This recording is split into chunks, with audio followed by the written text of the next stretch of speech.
Oi, gente! Hoje eu estou aqui em Portugal, como é que vocês podem ver, terra de Camões, terra de Saramago e terra de Fernando Pessoa, autor da obra O Marinheiro, está na lista de leitura obrigatória do vestibular da Unicamp. Fernando Pessoa, uma pessoa muito desconhecida, nasceu em Lisboa em 13 de junho de 1888. Além de Pessoa, foi poeta, foi crítico, tradutor, ensaísta e dramaturgo. Um dos poetas mais importantes de língua portuguesa, mas a princípio ficou conhecido porque escrevia seus primeiros textos em língua inglesa. Além de toda essa importância que Fernando Pessoa tem para a literatura portuguesa, ele também teve uma grande importância para o século XX, para o modernismo português, porque ao lado do seu amigo e também poeta Mário de Sá Carneiro, ele fundou, ou foi um dos fundadores do modernismo em Portugal, marcou certos traços de estilo que foram muito inovadores para essa primeira metade do século XX. O Marinheiro foi publicado no ano de 1915 na revista Orfeu, que inclusive foi uma importante revista para a fundação mesmo do modernismo português. Ela era organizada e dirigida pelo Fernando Pessoa e pelo Mário de Sá Carneiro. E o que é curioso nessa obra, o que é curioso em Marinheiro, é que apesar do Fernando Pessoa ser muito mais conhecido por sua obra poética, por ser conhecido por sua poesia e principalmente ser mais conhecido pelos seus heterônimos, os heterônimos vale ressaltar, né, que os mais famosos são Roberto Caeiro, Álvaro de Campos, Ricardo Reis, inclusive o Bernardo Soares. Apesar disso, o Marinheiro é uma obra importante nesse primeiro momento, uma espécie de carro-chefe, o que faz parte do carro-chefe do modernismo em Portugal, do modernismo de Fernando Pessoa. E é uma obra que não é uma poesia, não é um poema, mas é um drama, pertence ao texto dramático. Quando a gente vai falar dos gêneros literários, o Marinheiro se encaixa ali nos moldes e na estrutura do texto dramático. Por quê? Porque assim como o Fernando Pessoa chama, né, é um drama estático, é apenas um quadro, é assim que ele nomeia o seu texto. Nós temos um texto, nós temos uma obra que é feita para ser encenada. Nós temos os personagens que aparecem e eles apenas dialogam, não tem uma figura do narrador, não tem a figura do eu lírico, tem as personagens que vão dialogar. E por que é chamado de drama estático? Porque, no final das contas, nada acontece, não há um acontecimento marcante, um acontecimento importante, mesmo que seja decisivo. É como se, de certo modo, até o texto não tivesse um enredo, embora tenha uma sequência. Há uma sequência no tempo, no espaço, de certos acontecimentos a partir do diálogo daquelas personagens. Mas seria algo muito mais voltado para a ideia mesmo de diálogos do que de uma ação, de fato. Desse modo, O Marinheiro é uma peça sem grandes acontecimentos, as personagens não atuam, apenas conversam, meditam, fazem reflexões e dessa forma essa obra pertence ao que foi chamado de paulismo, né? O que o próprio Fernando Pessoa chamou de paulismo, ele e o Mário de Sá Carneiro. Uma espécie de vanguarda, né? Não tinha autonomia o suficiente para ser vanguarda, mas é uma marca importante de estilo. No início do século XX, em que tivemos muitas vanguardas que influenciaram o modernismo de uma maneira geral. E qual que era a marca fundamental do paulismo? A introspecção, a referência ao mundo onírico, a realidade, em confluência, mas também em contradição com o mundo onírico, e um mergulho mais profundo na subjetividade de maneira mais fragmentada, que são características muito típicas não só do modernismo, mas da poética do Fernando Pessoa, que é toda em si fragmentada. Por se tratar de um texto dramático, de um texto teatral, nós temos tempo e espaço, além das personagens. A apresentação do cenário é um castelo de atmosfera lutuosa, de frente para o mar. As personagens são três moças, são três jovens, que são chamadas também de veladoras, porque elas estão ali no velório de uma quarta moça. Então há a indicação de que no texto elas sejam irmãs. Essas três estão conversando enquanto estão velando o corpo da quarta irmã. E o texto, né, o drama, esse drama em um quadro estático, ele se passa na madrugada, se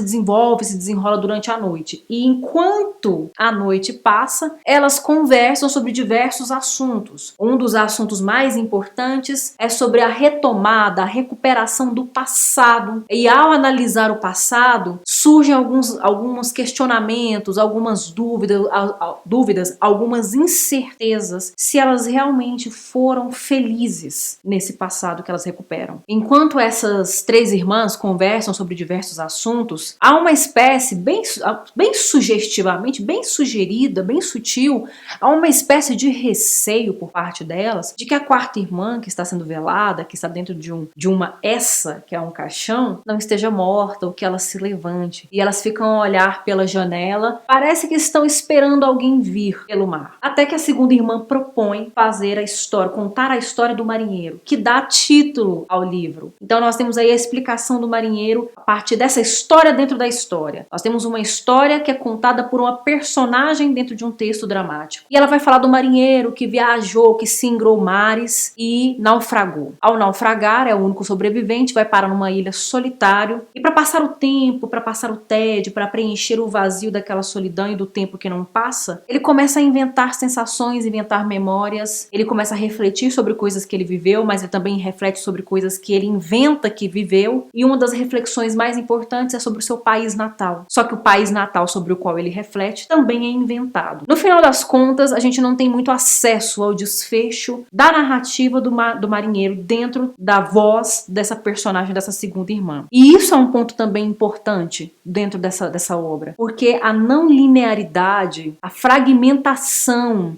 e um desfecho em aberto, ou talvez até a ausência de um desfecho, foram propostas muito inovadoras do modernismo. O modernismo rompe com a tradição da narrativa realista do século XIX, que previa tudo muito certinho, né? O encadeamento dos fatos, tudo muito bem arranjado, início, meio e fim, linearidade, um desfecho muito marcante, importante dar um desfecho à obra, coisa que não vai acontecer, que o modernismo não vai valorizar tanto, ele vai valorizar muito mais um mergulho na introspecção, na subjetividade, numa realidade paralela, na imaginação das personagens. E é o que a gente tem aqui. Além dessa importante reflexão sobre o papel da ficção, o papel da imaginação no século XX, no modernismo, e o que ele vai fazer na literatura, que isso é sutilmente discutido aqui nessa obra, nós temos também a figuração de um elemento muito importante para a memória portuguesa, para a literatura portuguesa, que é o mar. Tanto o diálogo entre as três irmãs se passa com elas contemplando o mar, olhando o mar pela janela, esperando alguém vir pelo mar, como a história do marinheiro também se passa com a presença significativa do mar. O mar é um elemento muito caro, muito importante para a memória, para a literatura portuguesa, por conta das grandes navegações e por conta depois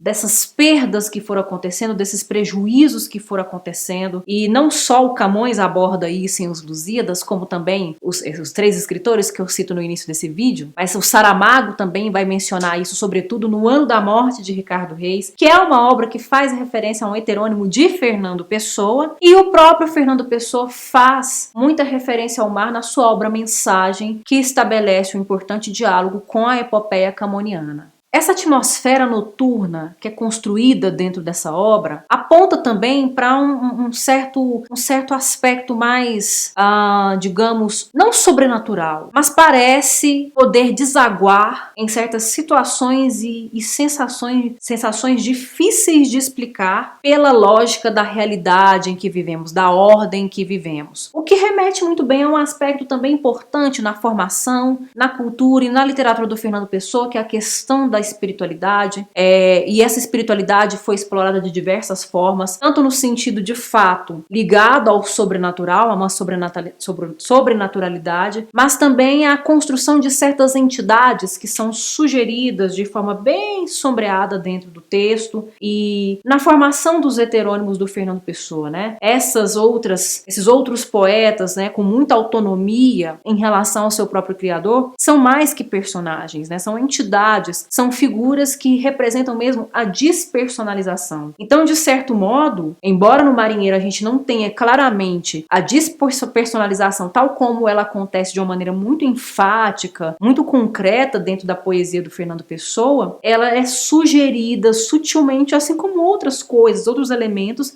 são sugeridos sutilmente dentro desse texto tão curto, mas tão denso e tão complexo. Outro elemento importante dentro dessa obra é a metáfora. A gente tem a imaginação como uma figura metaforizada de uma maneira muito relevante. A imaginação não é capaz só de criar histórias, de criar enredos, de criar outras realidades. Ela também é capaz de mudar a nossa percepção do tempo, de possibilitar uma passagem do tempo mais amena, menos tediosa, mais criativa e inventiva. Isso acontece com as três irmãs que estão aguardando alguém chegar, a gente não sabe quem, e elas poderiam estar ali ou acometidas por muito medo ou por muita tristeza, mas ao contar essas histórias, ao conversar, ao trazer a história do marinheiro, elas se distraem e quando o texto acaba já está quase amanhecendo. E também isso acontece com o marinheiro que está sozinho, ocioso, perdido numa ilha, totalmente isolado do mundo, da sociedade, da civilização, do contato humano, e a partir da sua imaginação é possível que o tempo passe e que ele sobreviva a essa pesada passagem do tempo. E além da metáfora, nós temos também a alegoria. Essa obra, apesar de curta, representa uma alegoria da memória, da história, da cultura portuguesa, ao trazer como dois elementos muito importantes a questão da imaginação e como essa literatura é imaginativa e recorre à ficção para refazer os seus passos históricos, e a questão do mar, que é um elemento muito importante e que faz muito sentido para esse país, para esse povo. Bem, isso aqui foi um pouco de O Marinheiro, do Fernando Pessoa. Esse comentário não substitui a leitura da obra, principalmente para você vestibulando, para você vestibulanda. Aproveite esse comentário para dar uma isca, né, para instigar a retomar essa obra, a retornar a esse texto e estabelecer mais sentidos. Eu espero que vocês tenham gostado, que vocês apreciem. Curtam esse vídeo, compartilhem com outras pessoas que também tenham interesse e a necessidade de dialogar mais sobre esse texto, que não é um texto que se entrega facilmente. Eu vou ficando por aqui, eu agradeço a atenção e até a próxima.